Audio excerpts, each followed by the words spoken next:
मैंने शिक्षा संयोग नुआपड़ा जिला शिक्षा कार्यालय एक ऑनलाइन शिक्षण कार्यक्रम पुणी थे तुम मान स्वागत जनावि। आज कार्यक्रम मु मनोहर साहू विज्ञान शिक्षक सरकारी उन्नीत उच्च विद्यालय डुमरपाणी मोर साथी सहयोगी साधनकर्मी राधेश्याम साहा, सुशांत कुमार जोशी, सिद्धार्थ दास, फाल्गुनी साहू और प्रणय किशोर बेहक तरफ तथा जिला शिक्षा कार्यालय तरफ 10म श्रेणी समस्त छात्र छात्री मानक स्वागत जनाई आज शिक्षण कार्यक्रम को आरंभ करने को जाऊँगी। पिला माने ए लॉकडाउन समय तुम जानिथिबो जे कोविड-19 कोरोना महामारी देश सारा व्यापी गलानी। तेणुक तार सचेतनता अवलंबन करिबो, मास्क पिंधिबो, घरे रहिबो, हाथ को सफा करिबो एवं प्रिकॉशन नेबो। फल आम सुस्थ हेबा, सुस्थ हेले आम शिखि पारिबा, पढ़ी पारिबा। वर्तमान तुमे तुमर कलम एवं खाता धरि रेडी हो जाओ। आमर आज ऑनलाइन कार्यक्रम आरंभ करबा। आज आम 10म श्रेणी जीव विज्ञान विषय उपर आलोचना करबा। यार मुख्य विषय होची श्वसन एवं उपविषय होची श्वासक्रिया। श्वासक्रिया को इंग्रजी में रेस्पिरेशन कहा जाए। रेस्पिरेशन इंग्रजी शब्द गुड़िक पे तुम्हें नोट डाउन कर, कारण यह तुमको 10म श्रेणी पर +2 पढ़ले आवश्यक। एवं ये श्वासक्रिया 3टी पर्याय अच्छी। गोटे हूँ संवादन, या इंग्रजी में कह जाए वेंटिलेशन। वेंटिलेशन गैस विनिमय, यह हूँ exchange of gases, exchange of gases एवं गैस परिवहन हूँ ट्रांसपोर्ट ऑफ गैसेस। ये तीनोटी पर्याय आम आज श्वासक्रिया को बुझा शिखा। श्वासक्रिया कौन अटे तुम जानिथिबो। श्वासक्रिया नहले मनीष बंची पारिबो नाही, कारण थरे जदि श्वासक्रिया बंद हो गला ताहेले मनीषर मृत्यु संभावना अच्छी। तो प्रथम आम ये श्वासक्रिया विषय एक गीत माध्यम किछि शिखिबा। तीनोटी पर्याय को नेई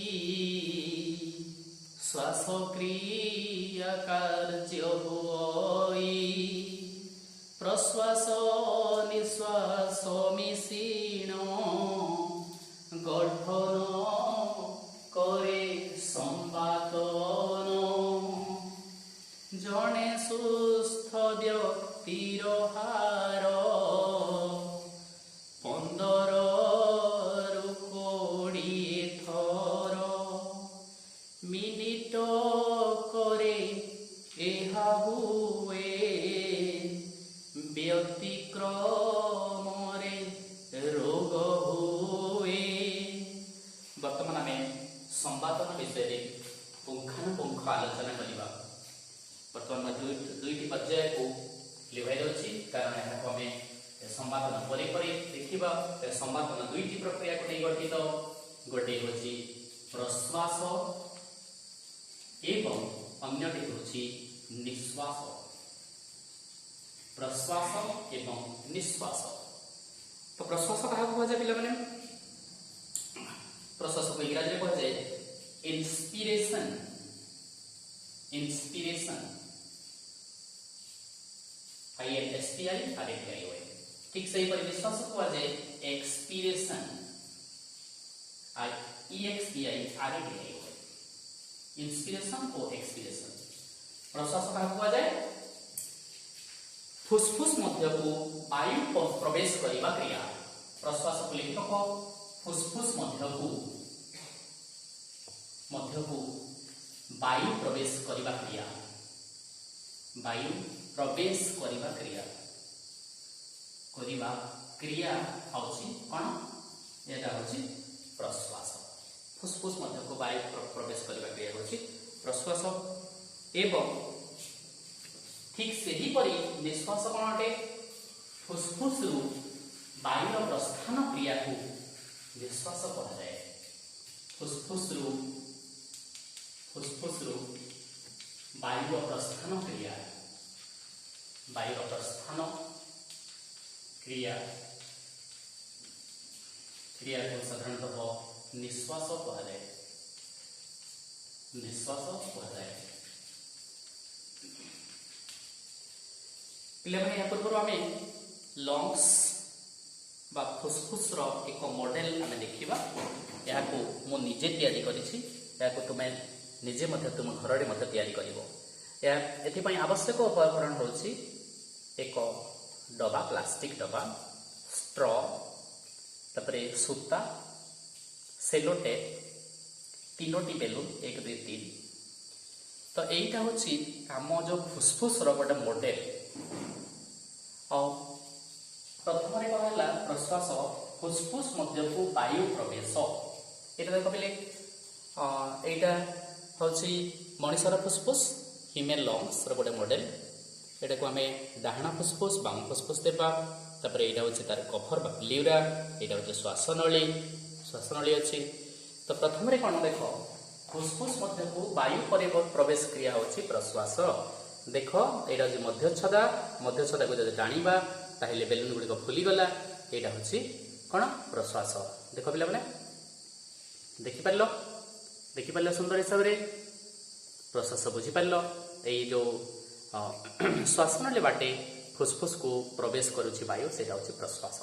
ठीक से ही परी प्रश्वास आम कर सारा छाड़देले पुणी वायु बाहरी आसूची ताहा हूँ निश्वास। तो आम साधारणतः मॉडल माध्यम बुझीगला निश्वास कौन एवं प्रश्वास कौन। तो बर्तमान आम ये प्रश्वास विषय पुंखानुपुंख हिसाब से आम जाना। देख पे प्रश्वास आमर जो फुसफुस अच्छी बक्ष गह्वर मध्य अवस्थित। फुसफुस क्यों अवस्थित बक्ष गह्वर। बक्ष कहले छाती बक्ष गह्वर मध्य अवस्थित। ये बक्ष गह्वर कौन अटे एक फंपा वायु नथिबा कोठरी अटे। वायु नथिबा कोठरी अटे कौन ये जो बक्ष गह्वर। ये बक्ष गह्वर मध्य 2टी फुसफुस अच्छे। तापर कौन ये फुसफुस आगरे कौन थाए पछरे कौन थाए। देख फुसफुस सुरक्षित हिसाब से थाए आगरे थाए गोटे हाड़ तार नाम होची स्टर्नम।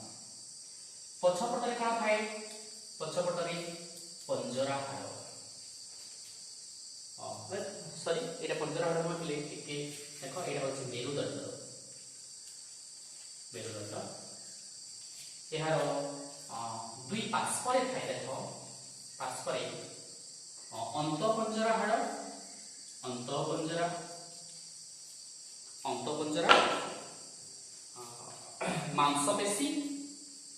मांसपेशी आउट अच्छी पंजरा हाड़। ठीक अच्छे एवं तले थाए तल पटरे थाए मध्यच्छदा। मध्यच्छदा कौन अटे देख एक पेशी बहुल पट जहाँकि उदर और आमर छाती दुईटी को साधारणतः अलग कर पृथक कर। तो तुम्हें फुसफुस अवस्थान विषय जान। बर्तमान आम प्रश्वास पुंखानुपुंख आलोचना करवा। एथिपाई तुम मानू 2टी चित्र पठा। देख गोटे हूँ प्रश्वास चित्र एवं अन्यटी हूँ निश्वास चित्र। तुमको सहज होगापाई गोटे गीत प्रस्तुत करिछि। अंतपंजरा मांसपेशी उदरे थिबा मांसपेशी प्रथमटीरे संकोचन द्वितीयटीरे शिथिलन मध्यच्छदा गम्बुजाकार सड़ख निजर उठिया से पंजरा हाड़ बक्ष गह्वर हुए बड़ 100 के कोड़ी ए बढ़ई वायु चाप कम हुई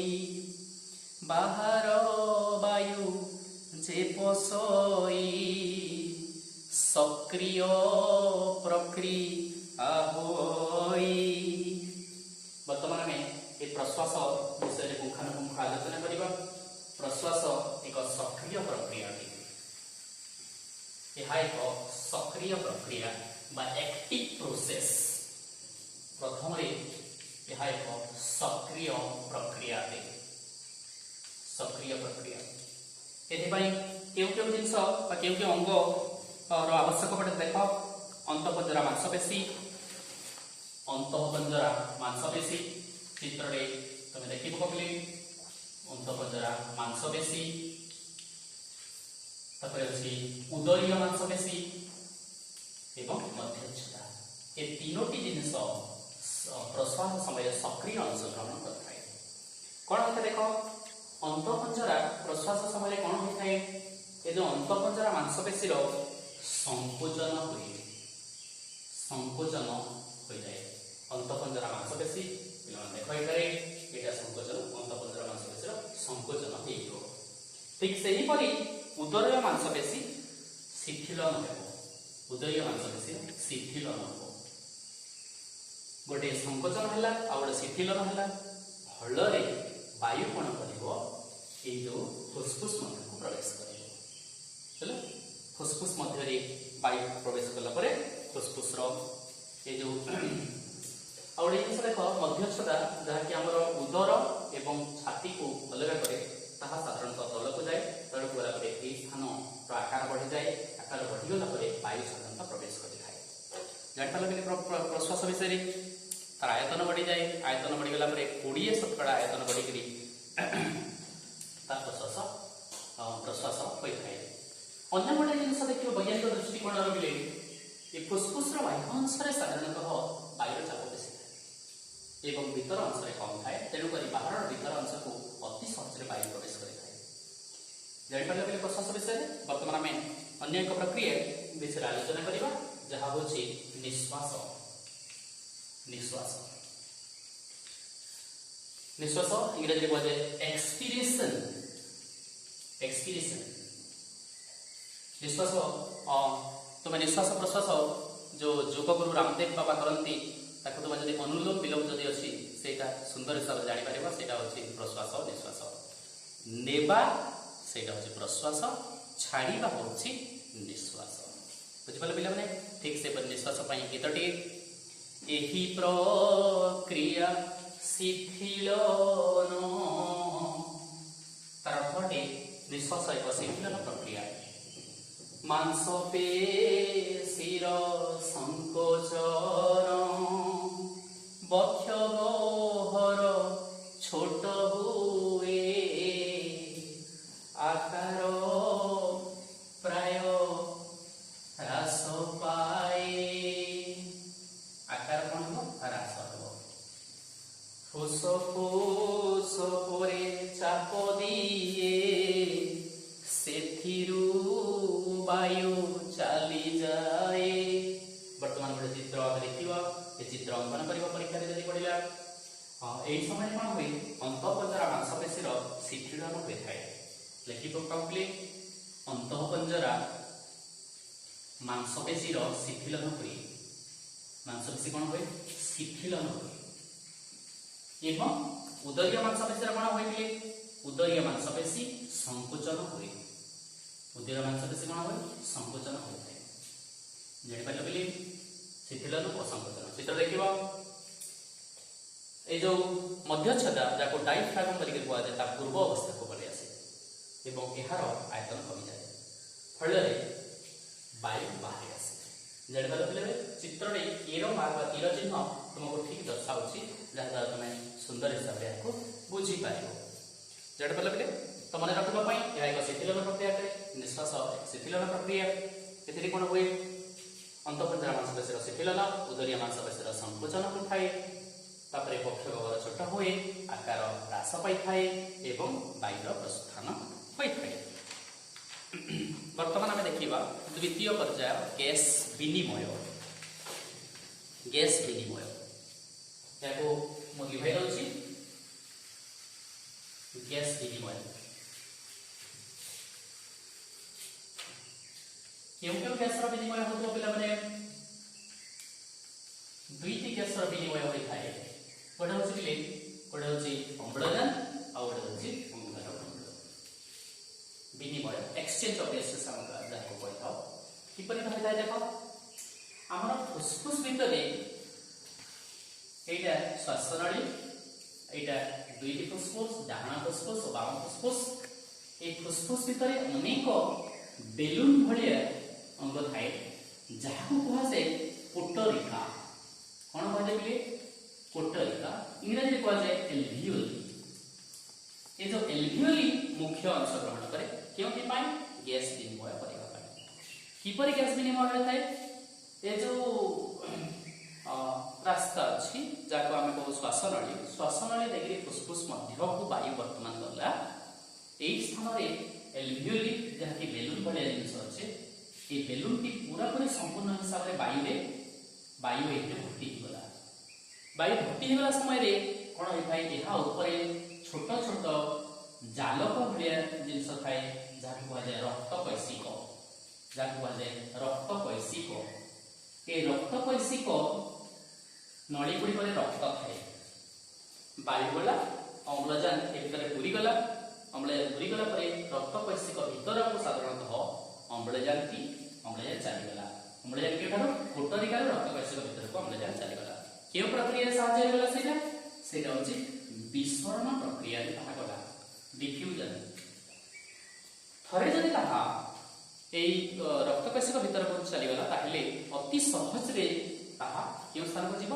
कोष मान निकट को पहुंचीबो एवं जारण प्रक्रिया ताहा व्यवहार हेबो ठीक सेही परि कोष रे जारण प्रक्रिया रे निर्गत हेउतबा अंगारकाम्ल रक्त कैसिक द्वारा आसीबो एवं एई जो कोटरिका ऊपर कोटरिका पूरा पूरी बिछाई जाईछि पुणी थरे अंगारकाम्ल या भीतर को प्रवेश करिवो कोटरिका भीतर को एवं एई थरे आसीबो ब्रोंकाइटिस द्वारा एवं पुणी थरे हम निश्वास द्वारा अंगारकाम्ल बाष्प ताहा हम नाक बाटे बाहरी आसीबो बुझि परले बिले एटा होछि गैस रो विनिमय केउ थारे विनिमय हला कोटरिका रे विनिमय हला केउ गैस रो विनिमय हला अंगारकाम्ल और अम्लजान गैस रो विनिमय हला जानि परले बिले आउडी जिंस देखो जेते बेले एई कोटरिका मध्य रे वायु पूर्ण हो गला साधारणतः या बाह्य पार्श्व रे देखो बाह्य पार्श्व रे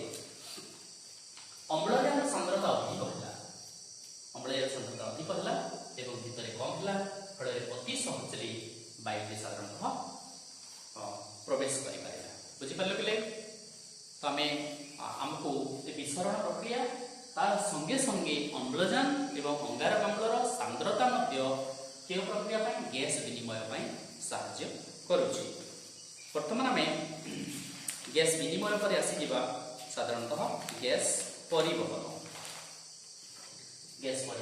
परिवहन विषय तुम पढ़ी जान सारे परिवहन केउ प्रकार परिवहन होय थाए परिवहन आमे परिवहन साधारणतः बस द्वारा आम गोटे स्थान अन्य स्थान को जाई थाउ मालक धरी गाड़ी रे परिवहन होय थाए किंतु एहा से भले परिवहन नुहे एहा आम शरीर रे होतबा अंगारकाम्ल एवं अम्लजान परिवहन अटे रक्त रे साधारणतः लोहित रक्त कणिका थाए रेड ब्लड कर्पसल्स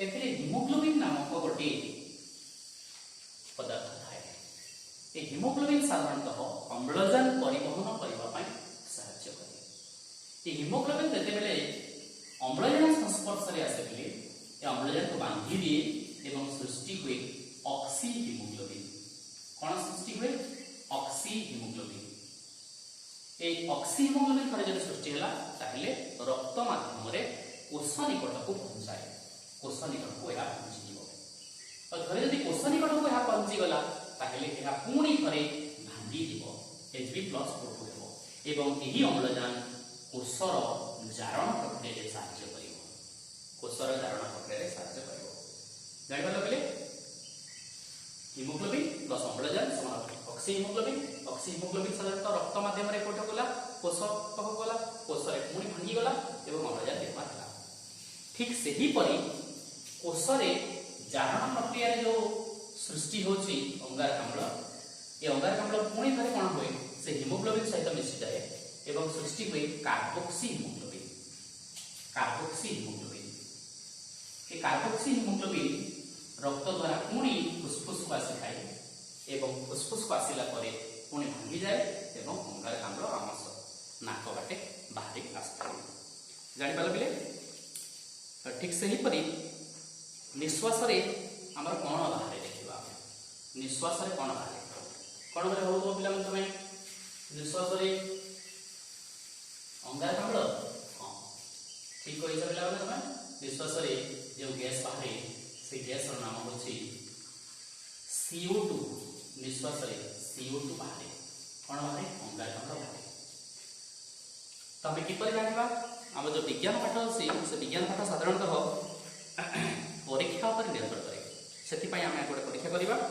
तो प्रथम गीत शुणा आस परीक्षा रे करिबा चून पानी ने फुंकीबा चून पानी दूधिया हेब कह काहिकी संभव अंगारकाम्ल बाहर एहाको दुधिया करई श्वसन रुए बाहरे रखिब एहाको मनरे। एथिपाई गोटे आम परीक्षा करवा। आवश्यक उपकरण गुड़िक होउछि एक बीकर स्ट्रॉ चून पानी। ए चून पानी देख पिले स्वच्छ अच्छी चून पानी स्वच्छ अच्छी। वर्तमान मुझे फुंकिली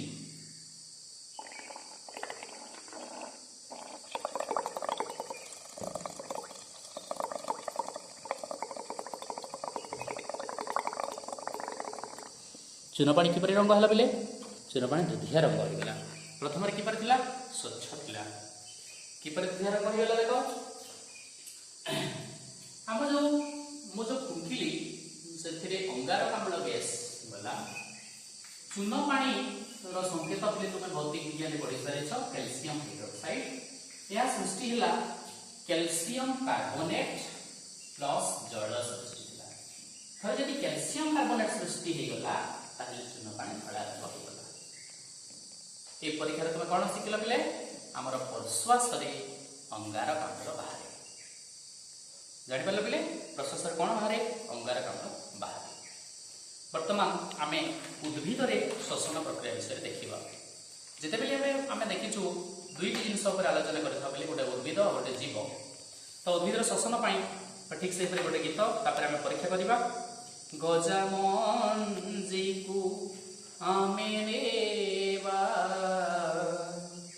बोतल मध्य रे रखिबा ठिपी को भल भावे देवा रातिए ताहाकु रखिबा परदिन ठिपी खोलिबा जलंता काठी ए आनिबा ताहाकु मुहरे धरिबा लिभि जीवा ताहा देखिबा। ठीक अच्छे पे ये आवश्यक उपकरण थिला गोटे बोतल जो बोतल भी तुम व्यवहार कर किसी गजा मंजी मुग मंजी मुझे ताकू गोटे राति रखी बर्तमान आम परीक्षा देखा। परीक्षा गोटे माचिस जलाइबा माचिस जलाइला आम मुह पाखक नेबा मुह पाखक नेला साधारणतः देख लिभिगला तार अर्थ से भीतर जो उद्भिद जो गजामंजी गुड़ाक जो अंगारकाम्ल छाड़िले अंगारकाम्ल द्वारा ता साधारणतः लिभिगला। तो आम एथिरु जानिपर जे उद्भिद श्वसन प्रक्रिया अंगारकाम्ल छाड़े। ठीक सेहीपरि माछ मध्य गालिसी द्वारा श्वासक्रिया करे। ମାଛ ତ ଏଠାରେ ଉପଲବ୍ଧ ନୁହେଁ, କିନ୍ତୁ ତାକୁ ମନେ ରଖିବା ପାଇଁ ତୁମ ପାଇଁ କାମ ଅଛି। ସେଥିରେ ଗୋଟେ ଗୀତ ଦେଖ ପିଲାମାନେ। ଜଳରେ ମାଛକୁ ରଖିବା, ସେଥିରେ କିଛି ଖାଦ୍ୟ ଦେବା, ମାଛ ପାଟିରେ ଗାଲି ଅଛି, କିଛି ସମୟରେ ଖୋଲୁଛି, ପୁଣି ତାକୁ ବନ୍ଦ କରୁଛି, ଏଥିରେ ଭେଲି କି ଯେ ଅଛି, ସମୟ ଅନ୍ତର ଦେଖିବା, ଏଥିରୁ ଏହା ତ ଜାଣିବା, ମାଛ ଶ୍ୱାସକ୍ରିୟା କରୁଛି, ଅମ୍ଳଜାନ ସେ ନେଉଛି, ରହିଛି ଏହା ଯେ ଜଳରେ ଦ୍ରବୀଭୂତ ଅବସ୍ଥାରେ। ଆମେ ଏଥିରୁ ଜାଣିପାରିଲା ଯେ ମାଛ ଗାଲିସି ଦ୍ୱାରା ଶ୍ୱାସକ୍ରିୟା କରେ। ତ ବର୍ତ୍ତମାନ ଆମେ ଆଜିର ଯେଉଁ ଶିକ୍ଷଣ କାର୍ଯ୍ୟକ୍ରମ ସମାପ୍ତ କରିସାରିଛୁ। ଟିକେ ପୁଣି ଥରେ ମନେ ପକାଇ ଦେଇଛି ଆଜି ଆମେ କ'ଣ ପଢ଼ିଲା। ଶ୍ୱାସକ୍ରିୟା, ଶ୍ୱାସକ୍ରିୟାର ତିନୋଟି ପ୍ରକ୍ରିୟା, ସମ୍ପାଦନ, ଗ୍ୟାସ୍ ବିନିମୟ, ଗ୍ୟାସ୍ ପରିବହନ ଜାଣିପାରିଲେ। ତ ଆଶା କରୁଛି ଏଇ କ୍ଲାସ୍ଟି ତୁମେ ବୁଝିପାରିଥିବ, ଶିଖିପାରିଥିବ। ଆଉ ସର୍ବଶେଷରେ ଘରେ ରହିବା ପାଇଁ ତୁମକୁ ପରାମର୍ଶ ଦେଉଛି stay home, stay safe. Thank you.